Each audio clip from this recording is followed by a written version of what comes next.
Texas Monthly. Hey, and welcome to another episode of Viva Tejano, a Texas Monthly podcast about Tejano music told by the people who make and live it. I'm your host, JB Sauceda.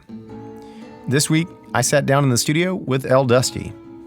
Dusty Olivera grew up surrounded by record collections. His parents, his brothers, his uncle even built an entire garage just to store his record collection. As Dusty's DJ career took off, he collected more records of his own. And today, these records all line the walls of a special place he's built in his hometown of Corpus Christi. The space is called Produce. It's a shop where you can drop in for a sandwich and a Coke, and it's also a recording space where local musicians can meet up. It was here, just down the street from the famous statue of Selena on the seawall, that I sat down to talk with El Dusty. Everybody say, Cumbia, keep it going. Conga. Dusty is a leading figure in the revival and reinvention of Cumbia, most notably with his 2018 debut album, Cumbia City. His work has earned multiple Latin Grammy nominations, and his influences and his collaborators are all over the map. But as you'll hear, he's also fiercely loyal to Texas, and most of all, to Corpus Christi, a town that, maybe not so coincidentally, was the epicenter of the Tejano boom times of the 90s. Here's my conversation with El Dusty, which we kicked off by watching a 1991 tape of Selena singing Ven Conmigo on the Johnny Canales show, backed by her band, Los Dinos, dressed in matching cow print outfits. It's a legendary moment in the history of Corpus Christi music and fashion.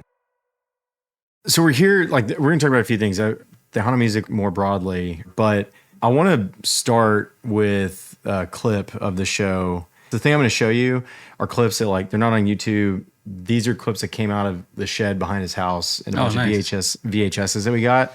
But we picked one out, and I want to know, what do you see, what do you feel when you watch this? Selena y los Dinos, you got it. Oh, wait. That cow outfit, bro. It's the iconic. I think everyone's mom had one too. At that time, they were just like, yo, I'm wearing the cow print. I think that's the thing that stands out to me so much about the show is the outfits are so crazy. Yeah. The whole show band thing. Right. I mean, with everything, with everybody. La Fiebre was like that. Yeah. Do you remember this? Do you remember seeing this? What is this, 87 or something? That's a great question. So this would have been 91. 91, okay. 91, I was here in Corpus. Yeah, I was 11 years old. Hanging out, mom's house, skateboarding and stuff. We definitely listen to Tejano music in my house 24/7. So This is a very familiar sound. This type of music was constantly blaring from 6 o'clock in the morning till we went to bed at night at my house. How prevalent was the Johnny Canales show? Was it something you guys watched every weekend? Yeah, it's one of those things that I would just hear the low rumbling of music, audience applause, and then a band. There was always something that was happening at my house constantly every Sunday. And then, later on it turned into Domingo and stuff like that. And I think that all those things kind of spawned off of Canales, you know what I mean? He just had a really cool show. It was like a late night talk show in the morning. It was like a cornerstone for the culture. Was music a pretty big part of your household? Yeah, I mean, none of my family is musicians. My dad was a quadriplegic, and he got in an accident when I was 5, and my mom was his caretaker. And my mom was super into music. She loved to dance, and she loved to sing music and have music on all the time at the house. We always had a big radio and stuff. So being that she was a stay-at-home mom and my dad was at home all the time too, we was just constantly listening to music at the house. Growing up in Corpus, Tejano music was just all over the place. I call it Cumbia City because everywhere we went, there was Tejano music playing from people's cars. I mean, still to this day, you hear a lot of stuff just in the streets and cumbia coming out of people's cars. And now, more than ever, since it's kind of back. Well, it's funny you say that it's back because the question that I'm posing to a lot of people is I think of cumbia as part of Tejano and just this bigger umbrella. And I've asked myself this a lot, what happened to it? I grew up listening to it it was Sunday mornings, it was quinces, it was Yeah. like whatever. And then I grew up listening to pop music and rock and playing guitar and stuff. And then when I got to college, I kind of like rekindled this relationship with the music. And I've been asking myself, where did it go? Did it disappear? Did it die off? And then it feels like in the last couple of years, it's like sort of exploded back on the scene. And I mean, do you feel that way, or do you feel like it's always been around?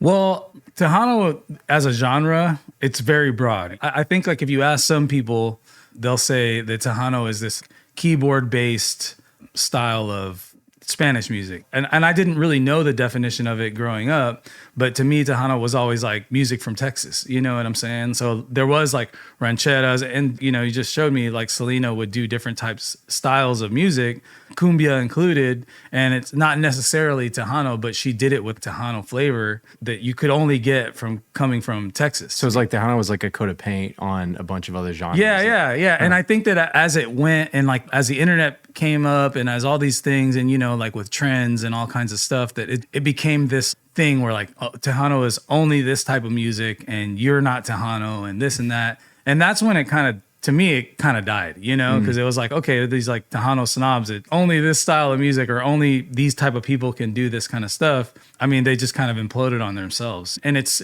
such a regional thing, and we're such a small area. It's not a big thing where a big umbrella like regional Mexican music, where it's like every type of style is like included in there, so it'll never go away. But I don't know, you know, I mean, I'm sure like there's all kinds of points and different opinions on it. But to me, I feel like we're such a small region. It's kind of like a rumor, you know what I mean? Like once that rumor gets going, if you live in a small town, like everybody knows about it right away.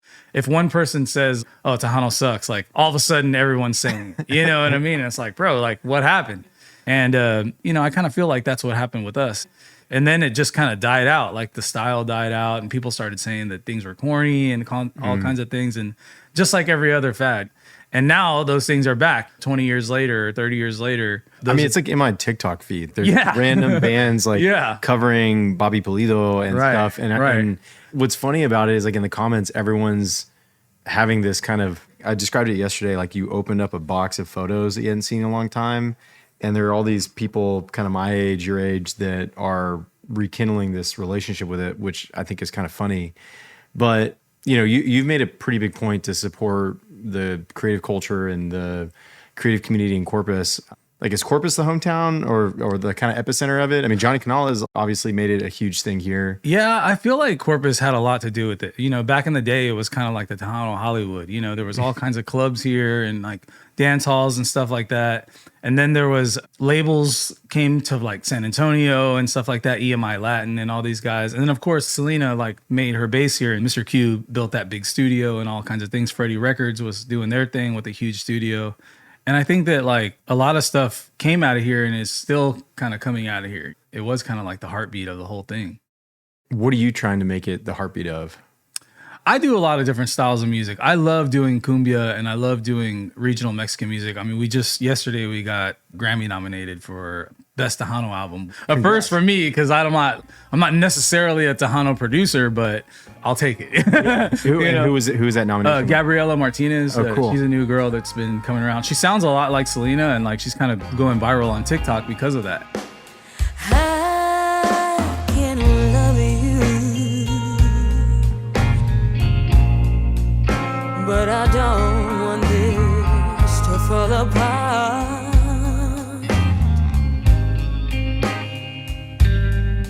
If you say that it's me, boy, don't you play with my heart. But I just want to, I like doing all types of stuff. I definitely love putting the cumbia stink on like everything that I do.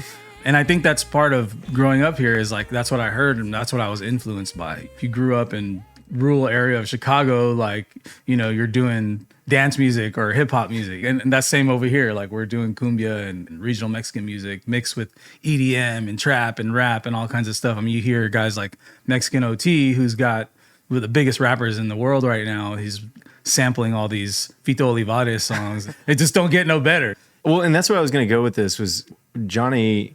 One of the discussions I had with somebody was that it was like really interesting how he kind of started to bring the regional Mexican music together with the like cumbias and the tejanos and stuff that like my parents found palatable. And that was what was kind of interesting about the show, was that it felt like a big party. It felt like you were introduced to something you might not have grown up with. Is that like a motive for you? Like, do you just kind of do what you like? You know, do you go look for influences outside the genre on purpose? I do a lot of research. I listen to a lot of music. I grew up as a DJ. And when I first started DJing, I was young. I was 13 years old. So when I would go play, I would play like what I liked. And it didn't exactly go all the time. You know, I liked underground hip hop and stuff like that. And so I'd be playing at like a quinceañera or something, and people would be looking at me like, what is going on here? You know what I'm saying? And so I quickly learned that you need to like read the crowd.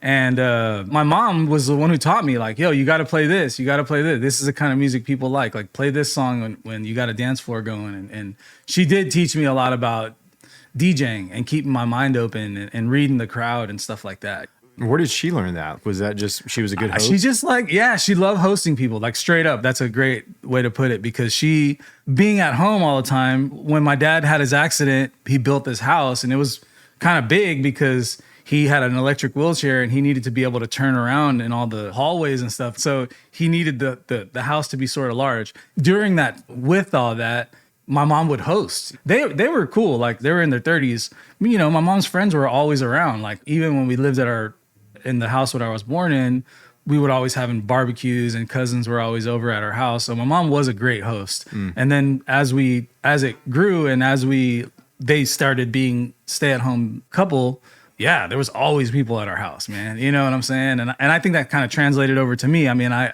built this studio, and I'm always like hosting people. I always invite people to come and work. Yeah, there's like people coming in and out right now. Constantly. It gets annoying, but I mean, like, I love it. You know what I mean? So it is what it is. And she would always be playing really good music, and I started throwing parties of my own at the house, and I would be playing stuff, and my mom would like, hey, put this on, you know what I mean? And she'd put something on, and everybody would start dancing. I'm like, man, she's good. You know what I'm saying? Like, so yeah, she had great taste in music, and she was a great host, and I think I learned a lot of that from her.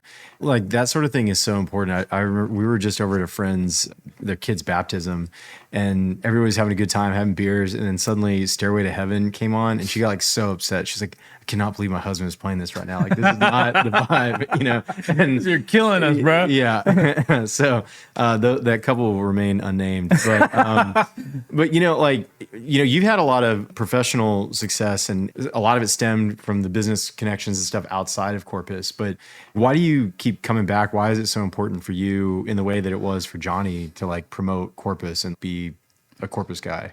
Well, I mean, that's a loaded question. You know what I'm saying? I often describe the studio here as like the golden cage. I built this amazing place, but I'm kind of trapped in it now. and it's not necessarily a bad thing, but a lot of my work is in Miami or in LA, or, you know, I go travel and play at different places every weekend. And Corpus isn't necessarily always the friendliest home base, you know? Like, in what way? I don't know. I mean, I think that everyone's hometown, everybody always says like, my hometown sleeps on me. I get more love out of town than, and that's true. You can see it like that because you're here every single day. But I mean, you know, I'll throw a show and people will go and they'll be telling me how much they love my music. So I do get a lot of support here in this city. Very grateful for that. I've luckily I haven't had any bad experience. People telling me that I'm cocky or any of that kind of thing, which I saw a lot of my friends go through as they blew up. So it's just, I've tried to keep my nose clean as much as possible. And also I try to open my doors to other artists to like try to develop themselves. To like, hey man, you know, like I'm not using the studio today, so you guys want to go in there and record something, go for it. I used to have a turntable school, and my wife does a program called Chicas Rock, teaching girls how to play music after school and stuff like that. So we just like to like teach and like spread the word of like music. Like, a lot of people are good at it here in town, especially, but we don't have a lot of programs going on like in the schools and things like that. I think like being a small town and the refineries are kind of like the main source of income here in the oil field and things like that everybody kind of like either does sports or kind of drifts towards that sort of thing. And I think times are changing, but it's been off to a slow start, and we just trying to support like the arts as much as we can. And I think that was part of my reasoning of staying here is like, yo, I want to like help the next generation to come up and make Corpus into a music city that it can be, because we're on the coast in the Gulf. We kind of have this really cool waterfront downtown, all these venues that we can play at. And like, why isn't Corpus a little bit more supportive of the music industry? And it's all in waves, you know, and it takes someone to go to the city and be like, hey, we need support for this. And if nobody asks, they're not going to do it. I feel like I'm just that guy that's just going to ask. Well, yeah, I was going to ask. I mean, you talked a lot about when EMI Latin, or was it BMI? Or EMI Latin came to San Antonio, and then Freddie Records and all that was happening all down here. How much of that is still around? How much of that kind of old Tejano infrastructure is still here supporting music? Well, Freddie is still here. They're still kicking ass. Q Productions is still here kicking ass, of course, with Selena's dad's label and stuff like that. And there's like Azteca Records in San Antonio. They just built this huge like ranch facility of studios and podcast rooms and practice spaces and all kinds of things. But it's still definitely here. It's not as mainstream as it used to be, but now it's kind of like the world is changing, you know, like Grupo Frontera was kind of one of the first bands to they were commercially successful out of the Valley, which is even harder because they're way down there. And yeah, and it's exploding. And then from there, Peso Pluma and like all these other people that are from Texas, that it's kind of blowing up. And now eyes are kind of over here again. There's this scene. There's these people that have a lot of talent. And man, I mean, I got signed in 2011 to Universal, and I started going out to LA and Miami, and I started seeing all these different. I mean, Corpus is a small town, the face of facts. It's a small town. I'm a small town kid going out into like the big city to play. You know, that's how I felt whenever I would go out there, you know? And when I would be out there, I'd be like, dude, like my friends are 10 times better than these DJs or 10 times better than these. And not trying to be cocky, but I'm just like, I'm observing. And I think like the reason is you have to kick so much ass being from here because there's not a lot of opportunity, and the music industry isn't here to where unless you stick out big time, you're not going to make it, and you're just going to get swallowed up into your local band scene, and you're playing at the bars, and that's all fun too, because that's the way that's the process. You know, you got to get out there and you got to make your hometown get behind you somehow and at least blow up there and then move on. What do you think it is that's making it easier for like Grupo Frontera to blow up? Is it the internet? Why is that? Yeah, I think the internet has a huge part in it. That's all it is. Like people are looking for nostalgia and looking for things that they recognize and love.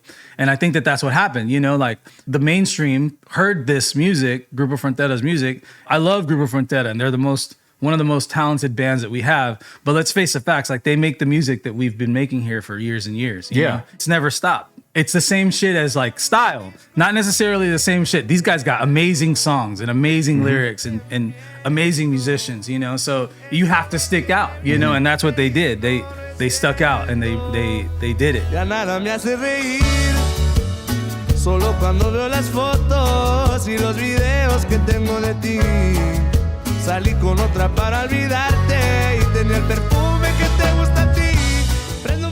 I laughed. I was watching one of the videos. I forget which song it was, but the entire band was basically like sashaying, kind of spinning around, and like the whole crowd was going nuts. And I was like, I'm watching a video of La Fiebre 30 years ago, and it's the same deal, but they're holding saxophones and doing it. So I agree with that. I think it's interesting to me that now where it felt like to some extent we were pulling other genres in to Texas, now it's kind of getting exported and integrated into other music. I don't remember the total details about how they totally blew up with Bad Bunny, but in the way that I kind of heard it, they made it sound like it was even a surprise that he was jumping on to be a guest on that song. And so it's interesting to hear these other more international genres like pull it, you know, in that way. Mexican Americans, we've always been kind of like the underdog of the Latin community. Like when I lived in, my dad went to Miami to go in 89. We went over there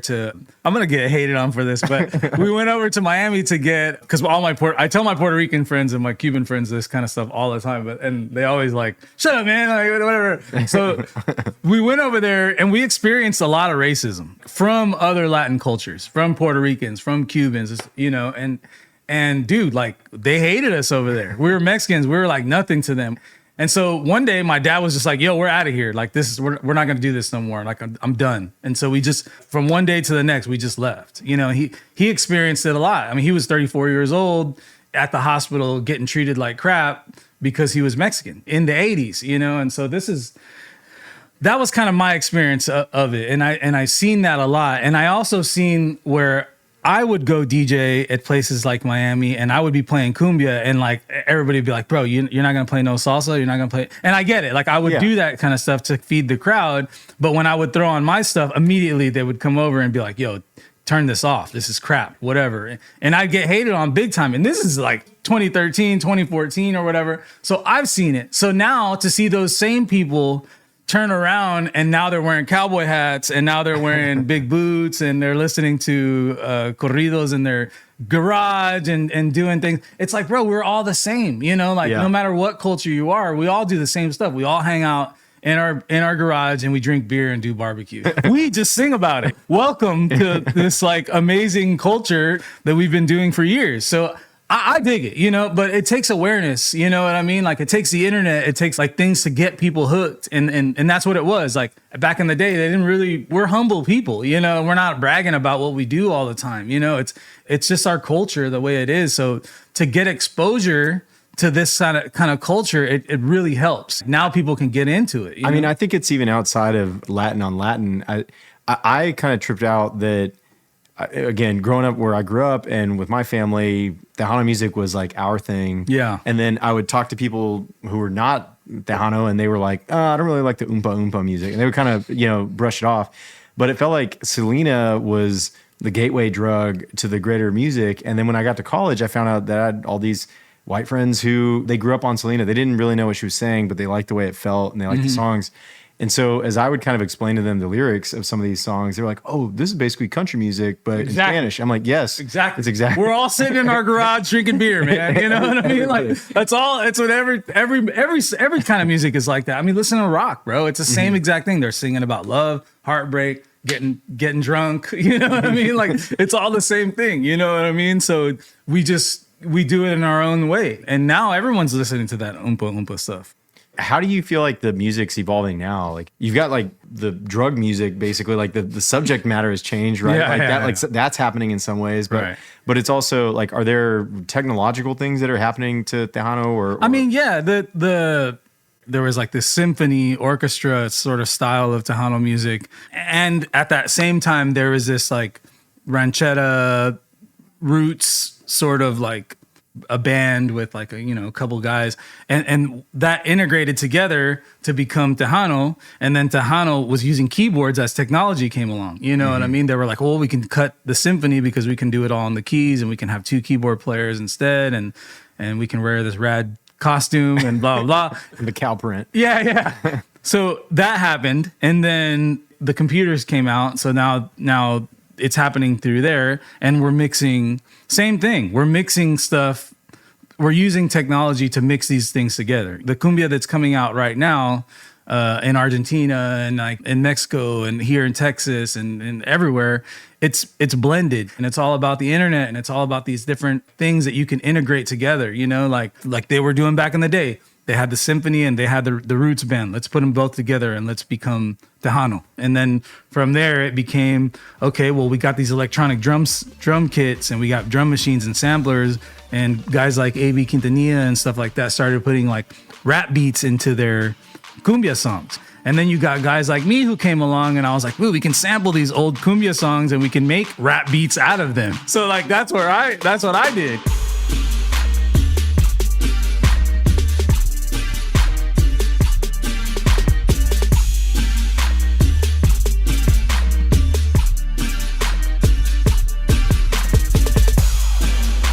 And then it became a whole other thing. And now that's how music is produced on the computer. So you can't get around it. Rock, rap, everything. So it's about technology. It's about your resources, what you got, how you grew up and learned and what you grew up learning. You know, when you play guitar, your first riff is dun, dun, dun, dun. You know what I'm saying? Like you're going to integrate rock music in your guitar playing if you're a kid that grew up on that kind of style. You know what I'm saying? And so that's just what it is. You know, I think it's all about nostalgia and what you've learned with your culture. And like, and a way to appreciate your culture is by putting your music. Well, for me, it is like putting a little bit of my cultural stank on my beats. You know what I mean? Instead of just making this traditional rap beat with 808s and, you know, a scary sample in it or whatever, my scary sample comes from my records, which is hella Tejano records. You know what I'm saying? And so I find the scariest Tejano sample I can find, sample it, and then make it into like a really cool groove. And then we got this other stuff that doesn't sound like anything else. And that's what everybody else is doing too. You know, they're figuring out what they like and like what their mom was playing in their house and what their roots were that they grew up on. And they're kind of putting it into their music as well, you know, and I love all that stuff, man. I know, it's funny like how impactful those, what everybody else's versions of that Sunday morning is. Yeah. The Sunday morning results in X for the producer, painter, whatever. Yep. What do you want for your kind of legacy relative to just all music, not even Tejano, to be? Well, I strive to make good music that's not like washed. I don't like to do the same thing that everybody else does, but I do like to have palatable tastes in music. I want to leave behind something that like people can enjoy for years to come, a timeless sort of music. When I do my DJ sets, like I'm still playing some of my songs that I made 10 years ago, you know, and the reaction is still the same. And I think that a lot of these people, like Selena, like La Fiebre, and guys like that, like they can still play their music because it's timeless, you know what I mean? And I think that people are just starting to realize how great all kinds of music is. When I was little, it was just you only listen to rock, or you only listen to heavy metal, or you only listen to hip hop. And nowadays, like the kids, they listen to everything. It's got to be timeless in order for it to stick around. And so that's kind of like my goal, is always just to make like music that's timeless.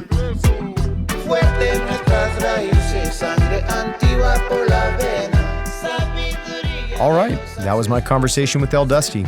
Thanks so much to him for hosting me in Corpus Christi. He's built such a great space there at Produce. Next time you're in downtown Corpus, be sure and check it out. We'll be back next week with the queen of the accordion, Eva Ibarra. Eva, who's been playing music for 7 decades now, will talk about her dedication to conjunto music and to playing her own way, infused with jazz and blues and all her many influences. And she'll give an absolutely face-melting demonstration on the accordion in the studio. You won't want to miss it. Viva Tejano is a Texas monthly podcast hosted by me, JB Sauceda. Our executive producer is Megan Kripe. The show is produced by Ella Kapakin and Patrick Michaels and produced and engineered by Brian Standifer. Additional production by Aisling Ayers. Consulting producer is Adrian Arredondo.